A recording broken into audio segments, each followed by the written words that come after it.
Vamos a conocer una historia súper interesante. Es la historia de la ultramaratonista cubana-mexicana Nahila Hernández, que ha contado además esta vida que ha tenido en un libro. Y este viernes justamente lo va a presentar, se llama Después de la Distancia. Esto va a ser en el Mall Sport a las 7 de la tarde y ahí van a poder ver ustedes fotografías, hitos de su carrera como ultramaratonista. ¿Cómo estás, Nahila?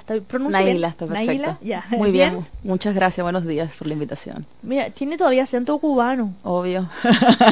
No puedo dejar de preguntar. Ya sé, sí, la pregunta de rigor. Claro. ¿Qué te parece lo que ocurrió el miércoles?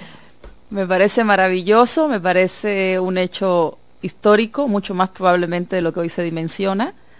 Y creo que no implica un cambio realmente profundo en lo que requiere el pueblo cubano y lo que se requiere para una relación abierta entre países, pero es un paso muy importante. Es el comienzo de algo. Así es. ¿Qué crees tú que es lo que requiere el pueblo cubano, lo más urgente? Bueno, lo más urgente es que Cuba tenga acceso al comercio internacional, como todos los países, que tengamos acceso al Fondo Monetario Internacional, a crédito, a inversiones extranjeras. Eso implicaría obviamente un cambio muy drástico estructuralmente en el concepto económico cubano, que obviamente es inviable en este momento. O sea, que se termine el bloqueo, dices tú. Tendría que terminarse el bloqueo porque si no, no tenemos acceso a nada. Es que claro. Eso es un paso importante, es como una ruta crítica, sin eso no va a haber nada en realidad. Bueno, a todo esto, Nahila nació en Cuba, vivió ahí hasta los 18. Nací en Azerbaiyán, en la antigua Unión Soviética, pero solo por una coyuntura, y crecí en Cuba hasta los 18 años, luego regresé a Cuba y me fui definitivo a los 20. Y si ahora es ultramaratonista y este acercamiento al deporte, tiene que ver también con esos 18 años en Cuba, porque ahí te formaste con ese sistema que tienen de educación deportiva muy bueno en Cuba, ¿no? Sí, yo definitivamente me tocó la época dorada del deporte cubano en los 80, cuando había un sistema que todavía hoy existe, pero que obviamente por la escasez de recursos no funciona como debería. Se ven los resultados, últimamente Cuba ha perdido mucha capacidad mundial deportiva, pero es un sistema donde te detectan desde muy chiquito y no basta con la detección del talento, te llevan hasta que te convierten en campeón mundial. Entonces yo fui una afortunada de a los 8 años estar internada en deporte, viviendo y comiendo deporte desde niña. O sea, detectaron y dijeron, tú tienes este talento y lo empiezan a incentivar, ¿y tú estabas de acuerdo? Sí, más o menos funciona así. Los profesores de educación física se dan cuenta de algún tipo de habilidad. Los seres humanos tenemos 3 o 4 habilidades importantes deportivas. En mi caso era la elasticidad y la potencia en las piernas. Y desde niñita ven que tienes un talento que destaca respecto a otros. Eso no significa que vayas a ser un gran atleta, pero significa que tienes como la madera. De ahí me propusieron entrar en nado sincronizado, muy chiquita, empiezas a entrenar un año en la calle, o sea, digamos, estando en tu casa todavía. Y al año viene la propuesta concreta de estás capacitada, has sido seleccionada para la EIDE, que es una escuela internada donde literalmente nos dedicamos a entrenar y a estudiar. Y yo sí, a los 8 años dije que sí, en contra de la voluntad de mi mamá. ¿Sí? Sí. Estamos conversando con la ultramaratonista Nahila Hernández, que hoy presenta el libro contando su historia. Y es lo que estamos resumidamente contando hoy, haciendo como un adelanto. Además es un libro muy lindo porque trae fotografías y está contado por año, desde el nacimiento. Dice cubana por herencia y mexicana por opción. O sea, tú un día decides dejar Cuba y viajar a México. Y hay un momento que dices, bueno, mi salida de Cuba no fue muy agradable, no voy a entrar en esos detalles. ¿Por qué? ¿Cómo fue esa salida de Cuba? ¿Qué pasó? No me digas que saliste en balsa. No salí en balsa, salí en avión, pero pues imagínate, yo salí de Cuba en el año 92, en pleno periodo especial. El periodo que es la crisis más terrible económica. Que tuvimos en esa época era muy difícil, eran apagones de 8 horas en el día. Obviamente todas mis expectativas de estudiar una carrera en Cuba se vieron de alguna forma, pues no veía uno la posibilidad de después tener ningún desarrollo profesional. Y tomar la decisión de irte sola de tu país a los 18 años sin un centavo no es tan sencillo. Por eso fue un proceso complicado para mí. Tuve experiencias muy feas en México después también. Pero yo no quiero darle ese tono al libro. No lo va a tener al tono, no te preocupes, Naila.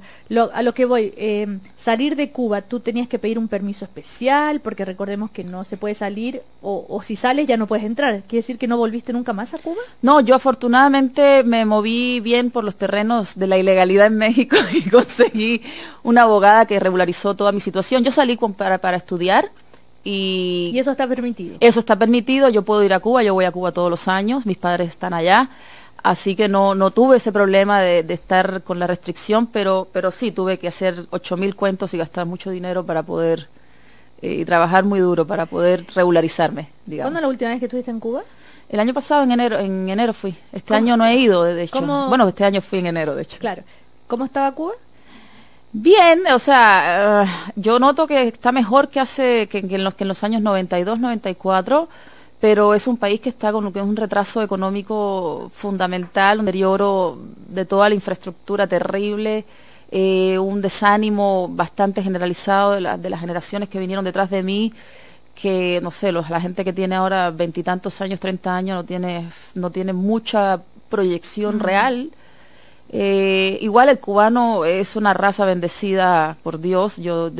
Tenemos un carácter que solamente los cubanos podemos sobrevivir en una situación de 50 y tantos años de depresión, de necesidades, de escasez de cosas, y yo creo que la preparación intelectual y profesional de los cubanos definitivamente es algo que permite que no se note tanto un poco el desencanto que sí hay por las necesidades. Finalmente el ser humano necesita tener cubiertas ciertas cosas. Tú dices preparación intelectual, o sea, tú rescatas la educación, tú rescatas ¿qué?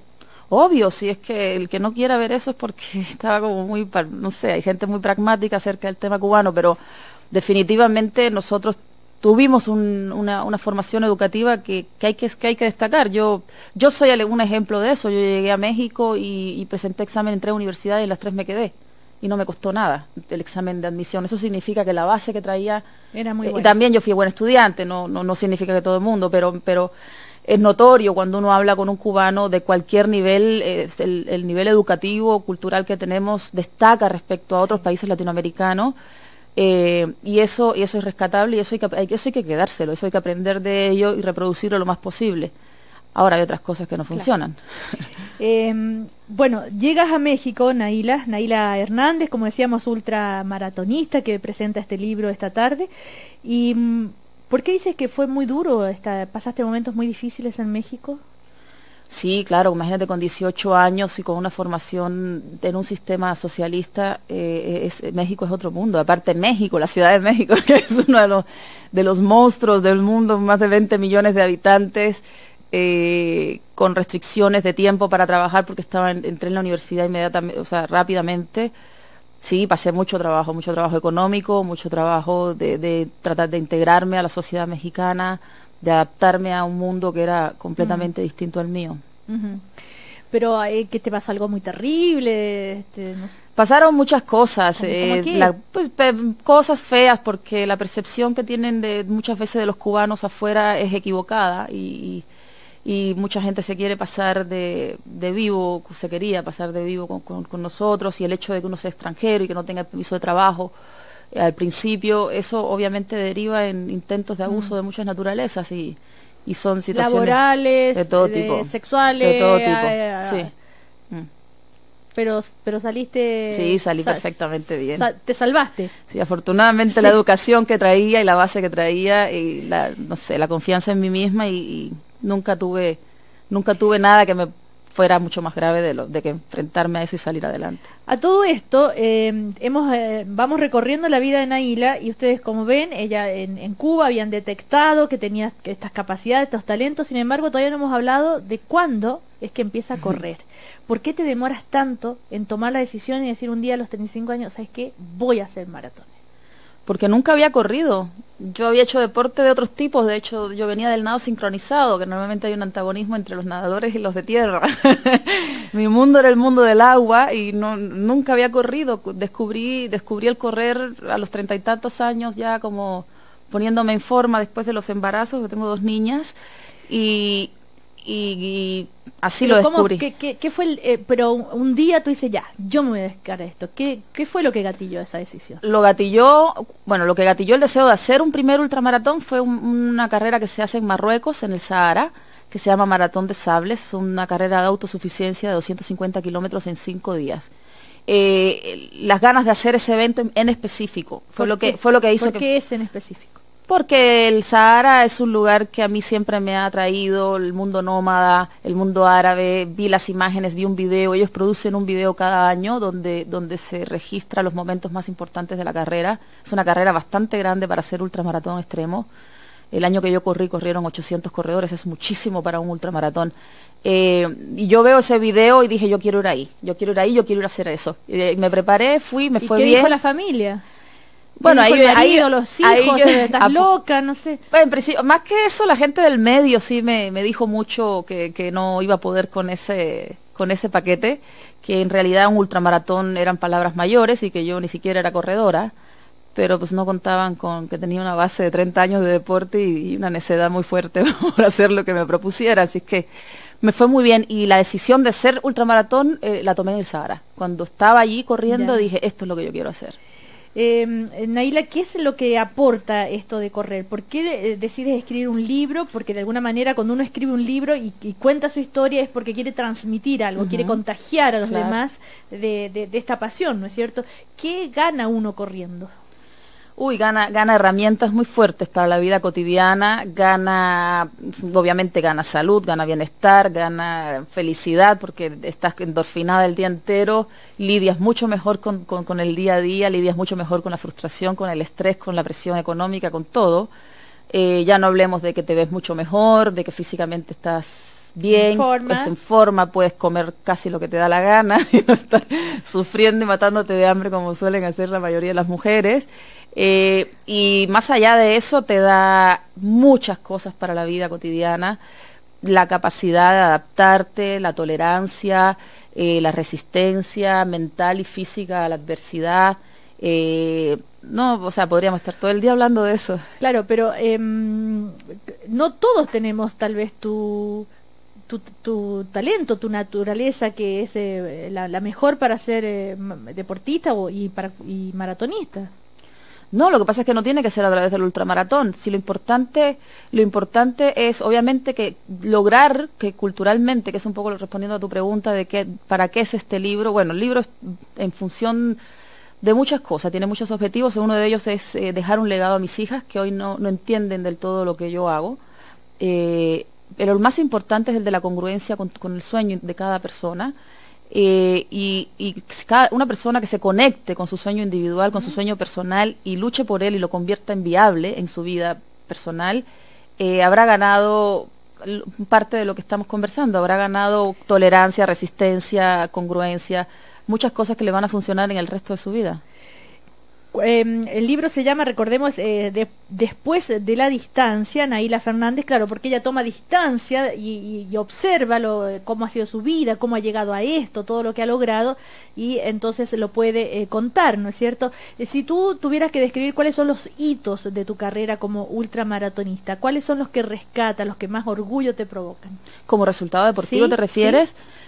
Bueno, sin duda, haberme convertido en la primera mujer iberoamericana que hizo los 4 desiertos, obviamente es un hito deportivo. Luego fui la primera mexicana que hizo Badwater. Los que no corren probablemente no lo saben, pero los que hacen ultramaratón sabemos que es un ícono del ultramaratón. Está considerada por National Geographic como la carrera más dura del mundo. Y yo la pude hacer y con muy buenos resultados. Y este año para mí fue una experiencia única deportivamente porque completé un Grand Slam, hice 800 kilómetros en 6 meses y algo, en los 5 continentes, en 5 terrenos distintos. Entonces, cada carrera te deja tantas cosas, todos son hitos en realidad. Seca, como dicen, ¿verdad? Seca, ¿no? Además, por ejemplo, en Chile, el desierto más árido del planeta, que fue el escenario del segundo ultramaratón, ahí también. Con el Atacama, sí. Atacama es uno de los lugares privilegiados míos del mundo. Atacama, hay varios eventos deportivos en la zona y yo muchas veces los chilenos no tienen ni idea o no se dan cuenta, no valoran la verdad, la maravilla del lugar que tienen. Es un desierto de una belleza, de una hostilidad, pero de una belleza única en el mundo. Y yo he tenido la fortuna de correr varias veces allá y es maravilloso, aparte que tiene una energía única también. ¿Cuántas horas corres por día tú normalmente? Varía. Cotidianamente. Es que varía mucho porque depende del momento y para lo que esté entrenando. Y muchas veces entreno menos de lo que quisiera por trabajo. Tengo mucho trabajo y muchas responsabilidades, pero... ¿En qué trabajas tú? Tengo una comercializadora de logística en México y tengo en Chile Rompiendo Límites con Cristian Siebekin, que nos dedicamos a todo el universo de correr. Aparte tengo 2 hijas de 11 y 9 años, imagínate la cotidianidad no es sencilla. Supongamos, Naila, que no es para prepararse para una ultramaratón ni nada, sino para seguir en forma, para tener las endorfinas, en fin. ¿A qué hora sales a correr? ¿Cuánto corres? ¿Dónde? En general corro, si estoy acá en Chile, corro unos 18 kilómetros, 20 kilómetros, normalmente en el Cerro San Cristóbal. Eso es como, digamos, lo más típico que hago, pero hago otras cosas. En las mañanas trato de dejar a las niñas en el colegio y me voy directo a entrenar, de tal forma que para mediodía estoy en función de trabajo.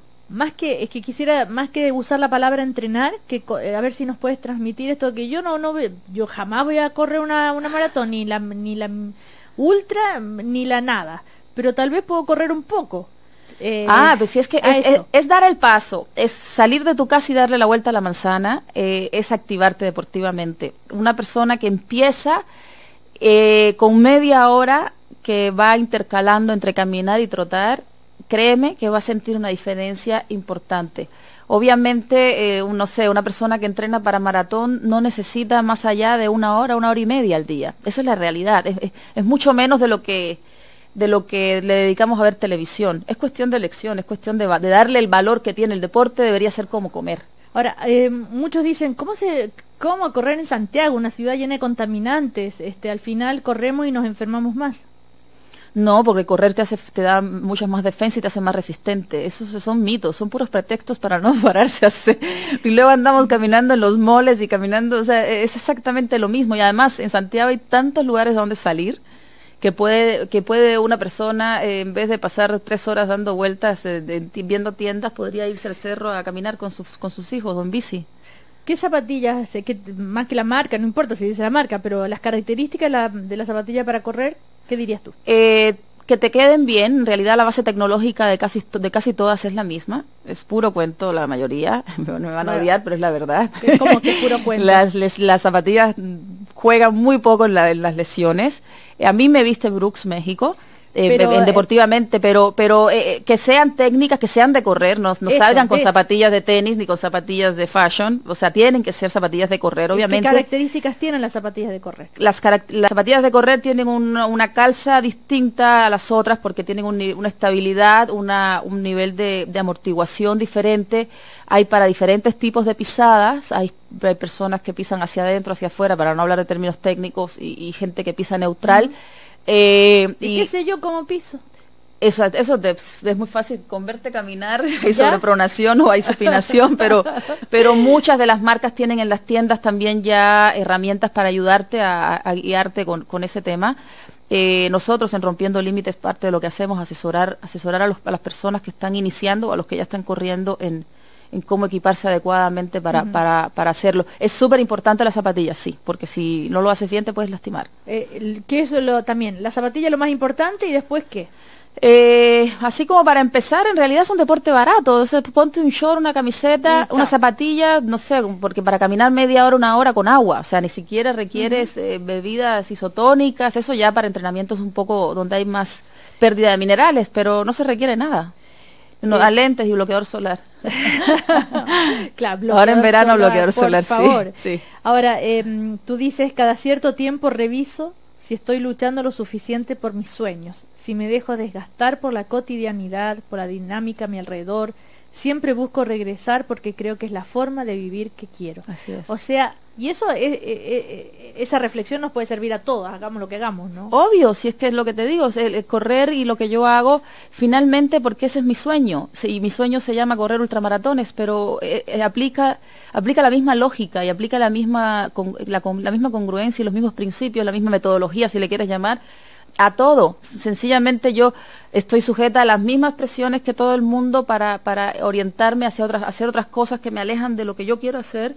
Y hay que tener la humildad de cada cierto tiempo recapitular cómo te estás saliendo de ese mundo y regresar a él. ¿Cuál es el próximo desafío, Nayla? El año que viene vamos a cruzar el desierto de Atacama, Cristian Siebeking y yo, 1200 kilómetros, una expedición, lo ha hecho una sola persona en el mundo, Brace Up, un canadiense. Vamos a sentar un precedente único, es el desierto más hostil del mundo, créanme, yo he corrido en todos los desiertos del mundo. Y eso va a ser en septiembre, y antes estamos en la expectativa para correr en el Polo Norte y en el Polo Sur. No depende de mí, depende del cupo de la carrera. Estoy en espera de confirmación. Pero tú ya estuviste en la Antártica. Yo estuve en la Antártica. Corriste en la Antártica. Sí, pero una carrera distinta. Esta carrera es pegada al Polo Sur, a menos de 1000 kilómetros del Polo, y es un 100K sin parar. Es otro concepto. Pero ahora, Nayla, ¿por qué se hacen esas cosas? ¿Es así por ego, por ese, ay, lo logré, yo, por choreza? Hay de todo, hay gente que lo hace por todas las razones. En mi caso yo lo hago, lo hago porque a mí me llena, a mí me hace feliz. En realidad allí no hay nadie aplaudiéndote ni diciéndote qué linda estás, al contrario, te echas a perder el pelo, te echas a perder pierdes las uñas. Yo he perdido 9 uñas en carrera. ¿Por qué? Por el impacto en los pies. Tengo cicatrices en la espalda de las mochilas, o sea, no cicatrices así enormes, pero he quedado con heridas muy feas de carrera, heridas en las piernas. ¿Y perder las uñas, eso es terrible? Y muy doloroso, pero eso es como una sensación de conquista, es que somos como los exploradores del siglo XXI, pues, o sea, somos gente que queremos recorrer el mundo a pie. Hay mucha gente igual que yo. Bueno, este es el libro entonces, como ven, una historia apasionante, se llama Después de la distancia, y este viernes lo va a presentar ahí en el Mall Sport a las hoy sí, a las 7. Este viernes, sí. Hoy a las 7 de la tarde. Así que te queremos agradecer, Nayla, por conversar con nosotros, por contarnos tu historia. Ahí rescato también una frase que llama la atención en estos tiempos, que alguien diga esto: no sería quien soy si la Revolución Cubana no hubiera triunfado el 1 de enero de 1959. Pues es la verdad, si es que es la verdad, el que no lo quiera reconocer tiene un problema. O sea, no significa que estoy a favor de cómo se están haciendo las cosas. Si el mundo no es blanco y negro, las cosas no son blanco y negro, tiene matices. Y lo dice alguien que reflexiona mucho corriendo, así que lo vamos a aplicar para nuestras vidas también, Nayla. Muchas gracias, gracias a ustedes. Bueno, por la Nayla invitación. Hernández, entonces, autora de este libro que se llama Después de la distancia, ultramaratonista, cubana, mexicana, y que lanza este libro de su vida aquí en Chile. Que te vaya muy bien. Muchas gracias. Chau, chau. Chao.